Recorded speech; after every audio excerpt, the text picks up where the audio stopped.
মাগফিরাত কামনা করা, দোয়া চাওয়া। আবার একটা দল বেরিয়েছে যে না, কবর জিয়ারত করা যাবে না। আবার কেউ বলছে যেসব ক্যাম্প পড়া যাবেন। বুঝতে পারলেন না কথা? কেউ বলছে যে আবার নাভির নিচে, কেউ বলে নাভির উপরে হাত বাঁধা, কেউ গোল টুপি, কেউ লম্বা টুপি। এই করতে করতে আমাদের জীবন শেষ। আসল আমরা কি অনুধাবন করতে পারছি না, কারণ আমরা দ্বীন ইসলামের প্রতি আসতে পারিনি। আমাদের মধ্যে এই যে দাদুল্যমন আমাদের মধ্যে দুটানা হয়ে পড়েছে, কোনটা কি করব? ফাজুরু আল কবুরা ফাইন্নাহা তুযাক্কিরুকুমুল মাউতা। আল্লাহ নবী বলেন, আল্লাহর হাবিব বলেন, সাহাবীরা রে, তোমরা মাঝে মাঝে তোমার মা বাবা আত্মীয় স্বজন যারা দুনিয়া থেকে বিদায় নিয়েছে,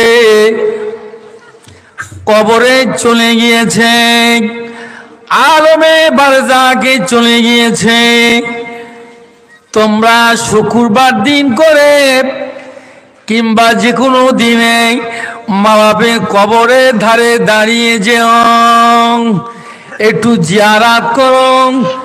কেননা ফাইন্নাহা তুযাক্কিরুকুমুল মাউতা। ওই কবর জিয়ারাত করলে আখিরাতের কথা, মরণের কথা তোমাদেরকে স্মরণ করিয়ে দেয়। বলে ওসব জিয়ারাত করো না বাবু, মানুষ মরে গেছে, সব শেষ হয়ে গেছে। গরু ছাগল মরে গেলে মুখে ঘাস গুঁজে দেয়, দিয়াল কোনো লাভ আছে? ও মরা মানুষটা নিয়ে কেন এত চিন্তা ভাবনা? ও ছেড়ে দাও দেখিনি। কি আশ্চর্যের কথা!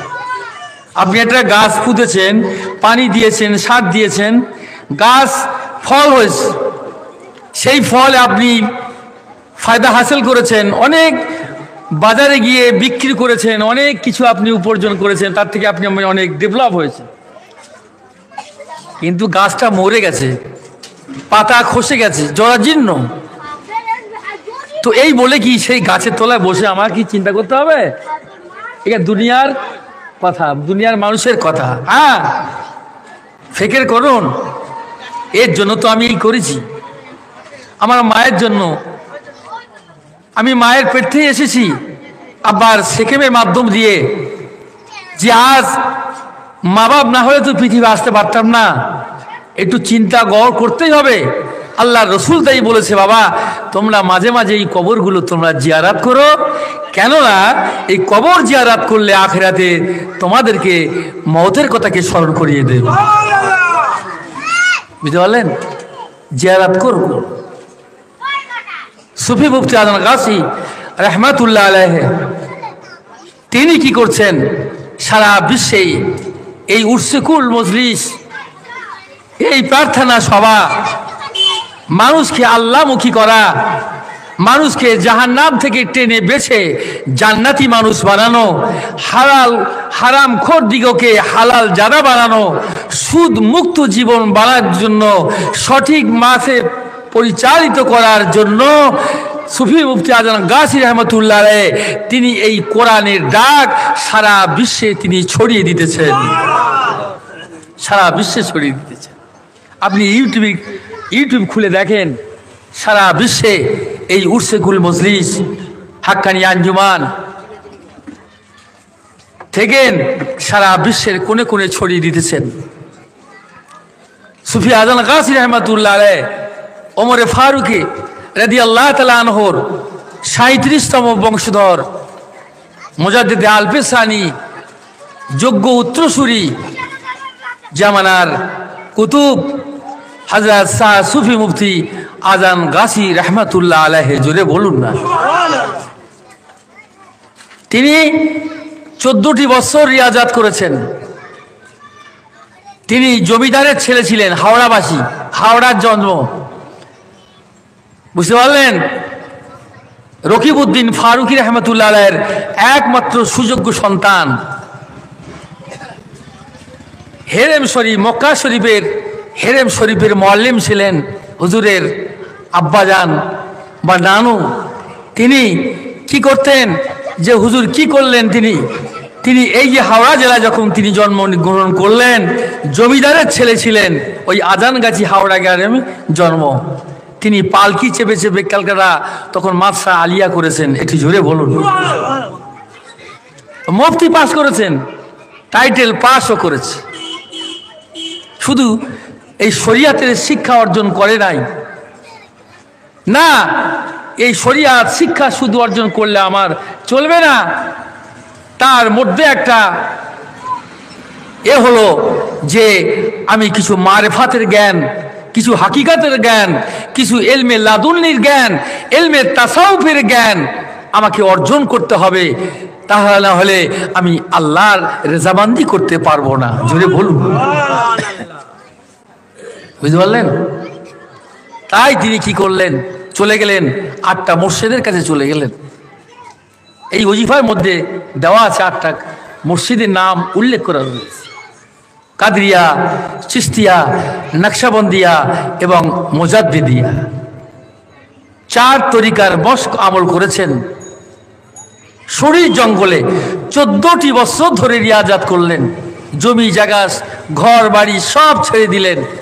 তিনি সারা বছরে তিনি 5 দিন ছাড়া সারা দিনে তিনি কি করতেন, রোজাও রাখতেন, আর নিম পাতা দিয়ে তিনি ইফতারও করতেন।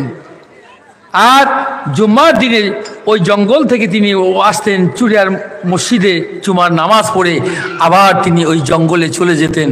একটু জোরে বলুন সুবহানাল্লাহ। কি রিয়াজাত রে বাবা, কি সাধনা! তাই তিনি এই কোরআনি ওজিফা পেয়েছেন। এই কোরআন সূরা ফাতিহা যে উমুল কোরআন, সাবআ মাসানি অল কোরআনিল আযীম, 7 বিশিষ্ট আয়াত এই কোরআন সূরা ফাতিহা একবার পাঠ করলে 20 পারা কালাম পাকের সওয়াব। সূরা ইখলাস 1/3 অংশ একবার সূরা ইখলাস পাঠ করলে 10 পারা কালাম পাকের সওয়াব। 3 বার পড়লে 1 খতম জিল্লি সওয়াব এই ওজিফার মধ্যে হুজুর দিয়েছেন। আর ফালাক এবং নাস মাওজাতাইন বলা হয়।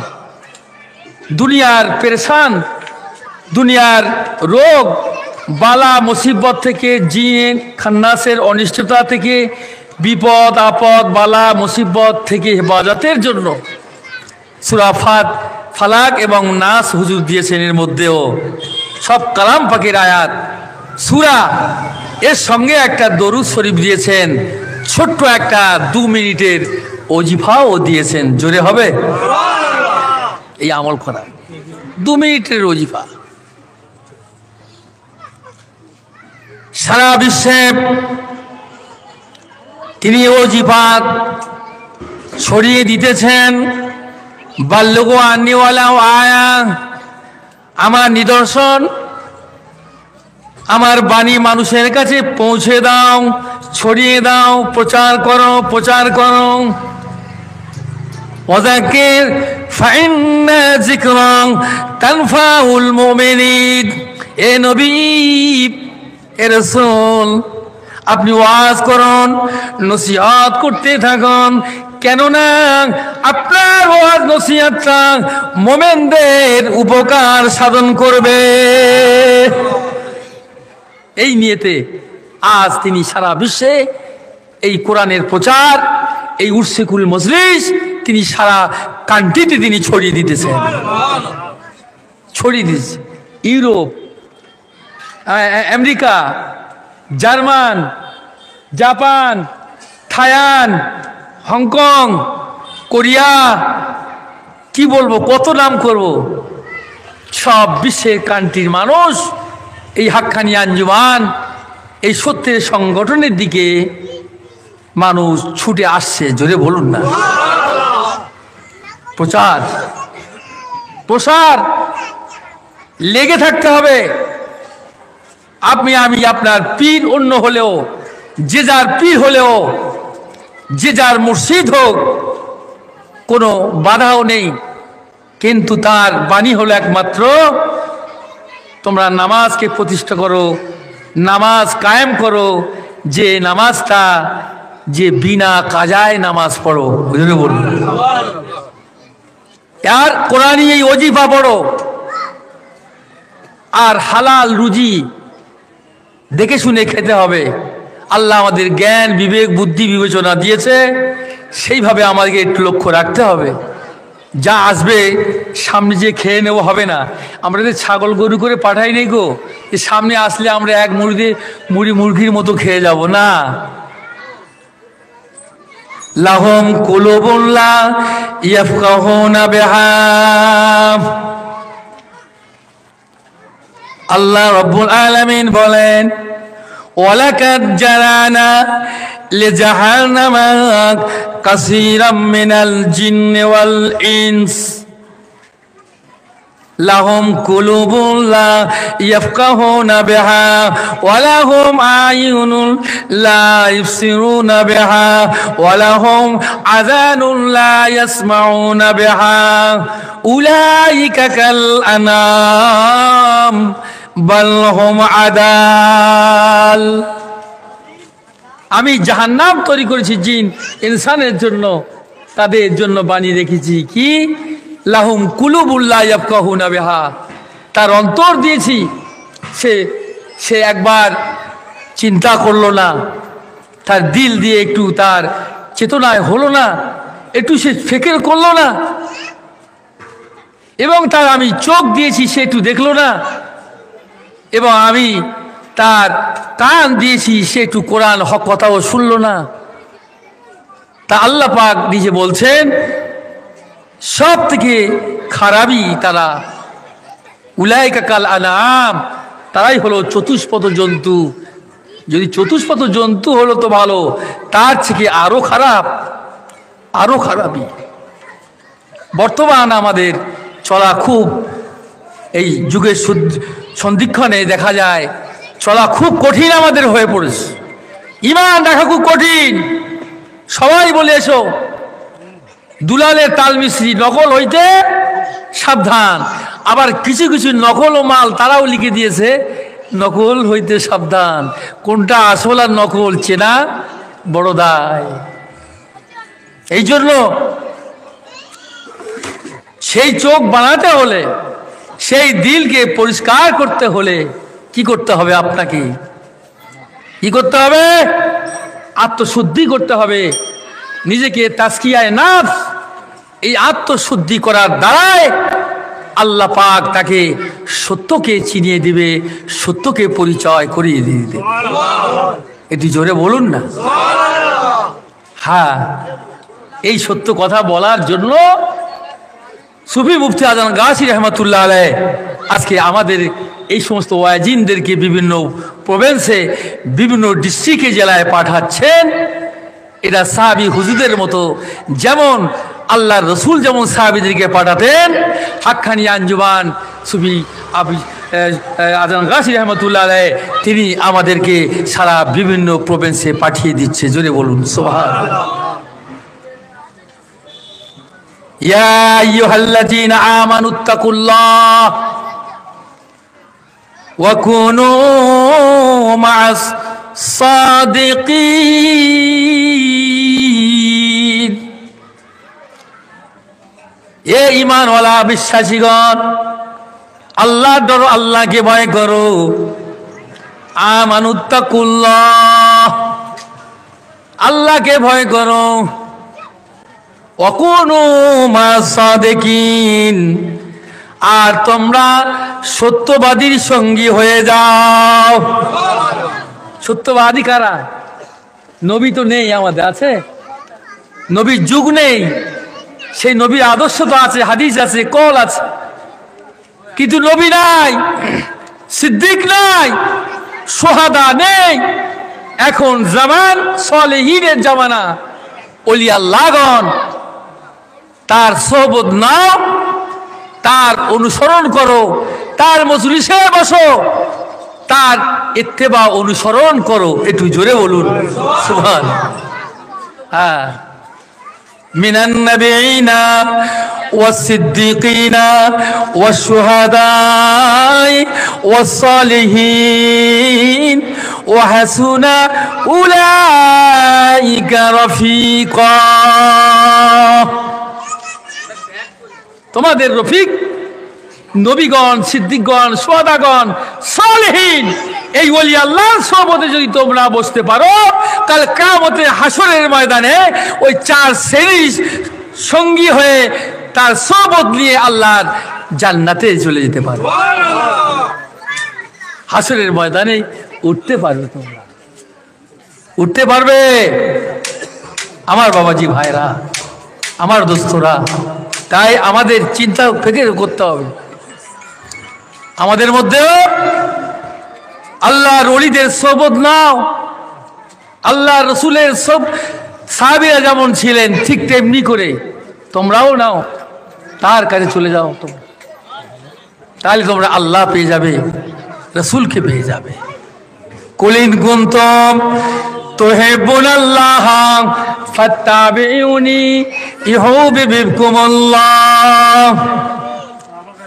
এ আমার হাবিব, আপনি বলে দিন, যদি কেউ আমার মহাব্বত করতে চায়, আমাকে কেউ যদি ভালোবাসতে চায়, ফাত্তাবিউনি, সে যেন, এ নবী আপনি বলুন, আমার ইত্তেবা করো, অনুসরণ করো, ইউহিব্বুকুমুল্লাহ, খোদ আল্লাহ তাআলা তাকে ভালোবেসে যাবে। তাহলে আল্লাহর ভালোবাসতে হলে রসুলকে ভালোবাসো, নবীকে ভালোবাসো। নবীর ভালোবাসা ছাড়া কোনো উপায় নাই ভাই। রসুলের কাছে যেতে হবে, রসুলে মদিনা। যে নবী আমরা পেয়েছি, কত আমরা ভাগ্যবান, এর শুকরিয়া আদা করা শেষ করতে পারবো না। দুনিয়ার মানুষ আমরা আজকে কত গুনাহগার, গুনাহ করেছি, গুনাহ শেষ নাই। তওবা করব কোথায়? তুমি ঘরে বসে তওবা করলে কবুল হতে পারে, না হতে পারে। হ্যাঁ, আমি হাফেজ, আমি মুফতি, কারি, রাতের অন্ধকারে কাঁদবো আল্লাহর কাছে, কিন্তু কবুল হতে পারে, না হতেও পারে। কিন্তু আমার আল্লাহ জানিয়ে দিলেন, আল্লাহ ঘোষণা করে দিলেন, বান্দারে তুই জীবনে পাহাড় পাহাড় পরিমাণ গুনাহ করেছিস, ফিরে আয়, তওবা কর। তুই এমন গুনাহ করেছিস, চোখের গুনাহ, হাতের গুনাহ, পায়ের গুনাহ, কলবের গুনাহ, অন্তরের গুনাহ, আপনার কিনা সমস্ত রকম গুনাহ আছে। দুনিয়ার কেউ জানে না রে, কেউ জানে না। দুনিয়ার যদি কেউ না জানে, আমি আল্লাহ জানি। মাইকতে একটু দেখতে দেন, কষ্ট হচ্ছে তো, মাইকে আওয়াজ ভালো টানছে, বুকে টানছে। দিনের বেলা দরুদ শরীফ পড়ে আল্লাহুম্মা, মাইকে বড় একটু এই করতে, বুকে টানছে তো। হ্যাঁ, একটু ভালো করে আওয়াজটা দেন, বাইক দেবে, বেশটা কমিয়ে দেন।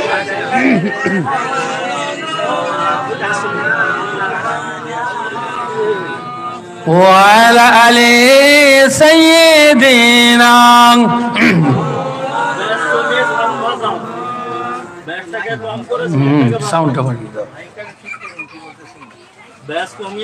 তো গভীর নির্জনে তুমি কি করেছো কেউ জানে না। জানে কে? জোরে বলুন, জানে কে? আল্লাহ জানে। কিন্তু তোমার ইবাদত, বন্দেগী, উপাসনা কবুল হয় না।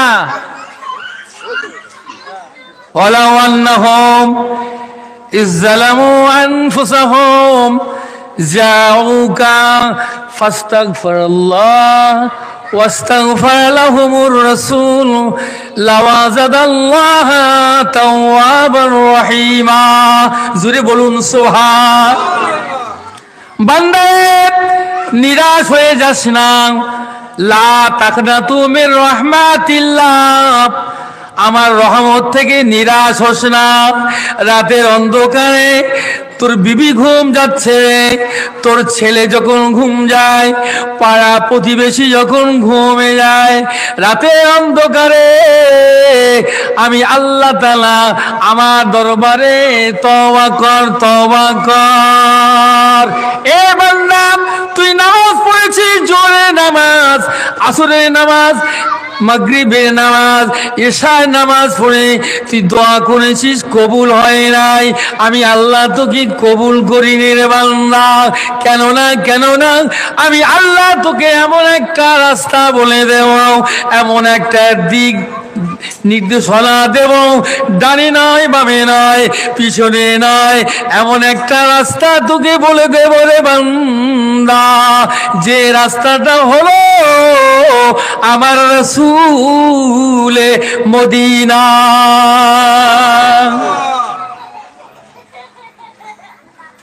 যাউকা, যা আমার নবীর কাছে যাও, ফাস্তাগফিরুল্লাহ, আর আমার কি আমার লামি আল্লাহ, আমার কাছে তুমি তওবা কর।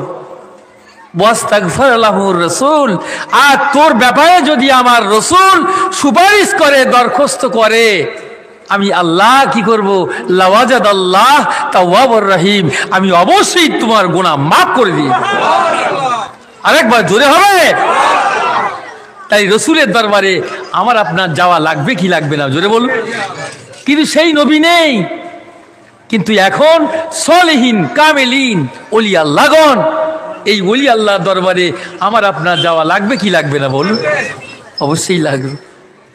এই জন্য সোহবত নেন, তার দরবারে যান, আল্লাহর ওলি দরবারে যান, আপনার সঠিক পথে পৌঁছে দিবে, আপনাকে আল্লাহমুখী করিয়ে দিবে, আল্লাহ আপনাকে গুনাহ মাফ করে দিয়ে দিবে। তাদের সঙ্গে যে সম্পর্ক রয়েছে অতপ্রতভাবে জড়িত, হ্যাঁ, এই বর্তমান কামেল ওলি আল্লাহগণ, এই পৃথিবীতে যত ওলি আছে তার দরবারে যাবেন, যে কোনো দরবার হোক, সব জায়গায় যাবেন, কোনো বাধা নেই। আল্লাহর ওলিকে মানতেই হবে অবশ্যই। এই পৃথিবী যদি আল্লাহর ওলি না মানি কি হবে? এই জন্য আমার ভাইয়েরা, আমার দোস্তরা, ওলিকে মহব্বত করুন, ওলিকে চিনুন, ওলি আল্লাহকে জানুন। পৃথিবী যত ওলি আল্লাহ আছে, আল্লাহ ওয়ালা যারা আছে, আল্লাহর মাস আশিক বান্দা যারা রয়েছে, তার ইত্তেবা অনুসরণ করুন, অবশ্যই তারা নাজাত পেয়ে যাবে, নাজাত পেয়ে যাবে। সুবহানাল্লাহ বলুন। নাজাত পেয়ে যাবে, অবশ্যই নাজাত পেয়ে যাবে। যে নবী, আমি যে কথা আমি বলছিলাম, যে আমার রসুল আল্লাহর নবীকে কত ভালোবাসতে না আমার আল্লাহ। সমস্ত রসুলগণ তো আল্লাহর সঙ্গে দিদার করতে পারেনি। আমার নবী, আমার রসুল আল্লাহর সঙ্গে খোদ সরাসরি মিরাজ করেছেন। গুফতে মূসা দার খোদা দার কোহে তুর, গুপ্তে মোহাম্মদ দার খোদা দার আরশে নূর। মুসা বলে, রব্বি আরিনি, আল্লাহ আমাকে কি দেখা দাও। এ মুসা, তুই আমাকে দেখবি? তুই জ্বলে যাবি যে, পুড়ে যাবি যে। এ দুনিয়ার মানুষ, তুমি যে আল্লাহ পৌঁছাবে, আল্লাহর ওলিকে চিনবে না, রসুলকে জানবে না, লাগবে না, তুমি সরাসরি ডাইরেক্ট আল্লাহর কাছে যাবে। মুসা তুরপাড় পুড়ে ভস্মীভূত হয়ে গেল। আহা, 70,000 পর্দার ভিতর থেকে একটা পর্দা, 70,000-এর মধ্যে একটা পর্দা। যেমন সূচের মধ্যে একটা ছিদ্র থাকে, ওই ছিদ্রটাকে যদি 70,000 ভাগ করা হয়, তার এক ভাগ আমি আল্লাহ ওই তুর পাড়ে ছেড়েছিলাম। তার জন্যেতে তুর পাড়টা পুড়ে ছাই ভস্ম হয়ে গিয়েছিল। এ মুসা, তুই আমাকে দেখবি? এ মুসা, তুইও পুড়ে যেতিস রে, তুইও জ্বলে যেতিস রে, কিন্তু না না না না, এই জন্যে যাস না। তোর কপালে আমার নূরে মুহাম্মাদি ছিল বলে।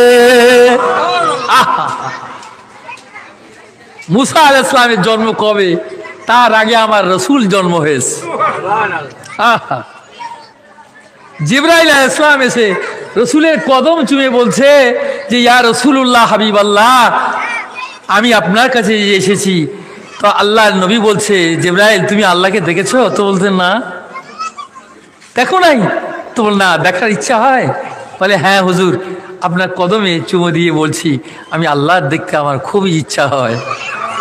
তো আল্লাহ রসুল বলেছে যাও আল্লাহ দেখতে চলে যাও। চলে গেলেন, সাত আসমান চৌচির করে আর চলে গেলেন। লা মকাম, লা মকাম, কিছুই পেল না। কোনো জায়গা নেই, কোনো মাকান নাই, কোনো জমিন নাই, কিছুই নাই। আর আজিব থেকে আরো শূন্যে তিনি গিয়ে দেখছেন, হায় রে, যেখানে আমি আমার রসুলের কদম মোবারক চুমে দুনিয়া থেকে চুমে এলাম, আর আমি লা মোকামে এসেও সেখানেও নবী উপস্থিত রয়েছে। তিনি এখানে নবী, তিনি সেখানেও নবী। কি নবী আমাদের, কি নবী আমরা পেয়েছি, কত বড় ভাগ্য।